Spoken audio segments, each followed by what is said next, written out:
Hello and welcome back to Serpent Sunday. As always, I am your host, Morgan. This week, we're going to be talking about the evolution of lost limbs in snakes. So the first thing we need to know about this whole loss of legs in the snake family is that limb reduction is not unique to snakes. Limb reduction has been seen several times throughout vertebrate evolution. You can especially see this in reduced wings like the bipedal flightless birds, the emus, ostriches, cassowaries of the world. There's also the complete loss of hind limbs in cetaceans, so whales, dolphins, porpoises, those things. But it is most exaggerated in the squamate reptiles, so lizards and snakes, and amphibians, so the coelians, which is something that most people don't know about. They are essentially limbless amphibians. They're really cool. With all of this in mind, we need to remember that snakes are essentially extremely specialized lizards. And this basically means that they came from a tetrapod ancestor, meaning at one point, if you go far back enough down their evolutionary line, you can find a snake ancestor that had 4 limbs. In this case, it would be 4 legs, probably similar to lizards we see today. But the snake body plan that they have now is essentially the elongated body with the lost limbs. And it is not only seen in snakes, you also see it in legless lizard species and also the coelians that I mentioned earlier. But if we take a little trip down the fossil record, you can see that the earliest known snake fossil, a snake from the late Cretaceous, had no remnants of its front limbs or pectoral girdle, so the front limb stuff that would make everything up there work. But it still had a remnant of a hind limb skeleton and the pelvic girdle that you still see in some of the more primitive snakes like the boas and pythons, which makes that whole get up more complete by comparison to the completely lost pectoral girdle and front limbs. This fossil then suggests that the 4 limbs were lost first and the hind limbs kind of stuck around longer, which is a little unique to this lineage when you see animals like whales that lost their hind limbs, but their 4 limbs were then specialized and changed around to make those lovely little flippers off their sides. So knowing the order in which the limbs were lost throughout the evolution of snakes is super cool and super helpful for studying things like snake evolution and evolution in general, and this whole phenomena of reduced or lost limbs. But it still leaves you with the question of why were these limbs lost? Was it some sort of advantage, perhaps?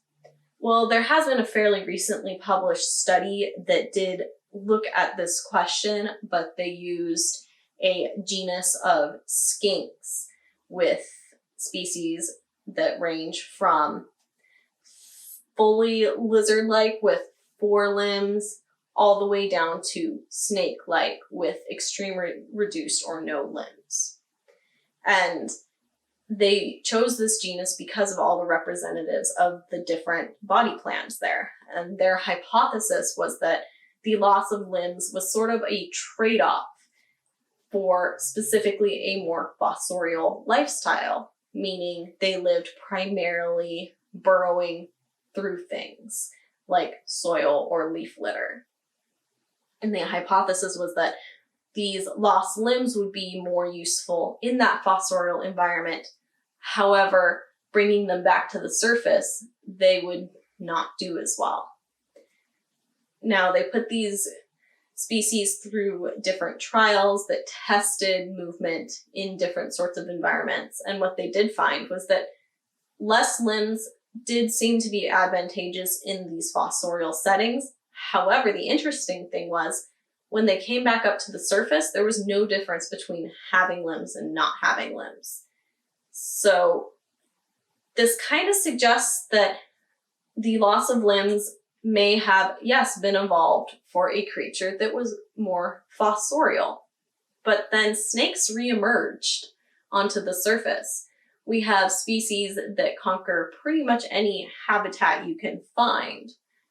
So that still kind of leaves the question of why exactly was limblessness an advantage? And then furthermore, like, why was returning to the surface an advantage? These are questions that haven't been answered, but they are questions that are asked. But the data and the research that we have does suggest that snakes likely were evolved from an ancestor with legs that originated probably on the surface, transitioned to a fossorial lifestyle, lost their limbs, and transitioned back to existence above the surface. Now, there's a little more into the genetics of this with the genes that control limb growth, and you do see different levels of vestigial limbs in the more basal or more primitive snake species. But this general idea that they went from surface to fossorial to surface is very analogous to the cetaceans that went from marine to surface and then back to marine. So it's not unheard of or unreasonable to hypothesize that in their evolution, snakes made that transition twice. It's interesting. It's a field of study that is still tackling this question. And it's just a neat little thing to be looking at the moment, especially since the question of why were these legs lost is a very big question. And one of the previous hypotheses was that having no limbs was the basal characteristic, meaning having no limbs was where the reptiles started, which would make snakes older than lizards. And then the idea was that legs then developed from these noodly creatures that had no legs. But like I said, the fossil record and the studies that are being done now has essentially debunked that hypothesis. Snakes came from an ancestor that had legs. So this is just a cool little thing that I wanted to share with you guys. This is research that makes my little heart happy because I'm sort of a nerd. And I hope you found it interesting. I hope you have a wonderful rest of your day, evening, what have you, and I will see you all next time. Thank you again for watching this video. Don't forget to like, comment, subscribe, and ring that bell if you would like to see more. And if you'd like to follow me on any of my other social medias, the links are down in the description below. Don't forget to check out thereptilegoth.com for all of my articles and blog posts. If you found any value in this video and you would like to help support the channel, please check out my Patreon page. That link is also in the description down below. And a special thanks goes out to my Diamond Dragon patron, Diane V. What you're doing is really helping me fund a dream here. I will see you guys all in the next one.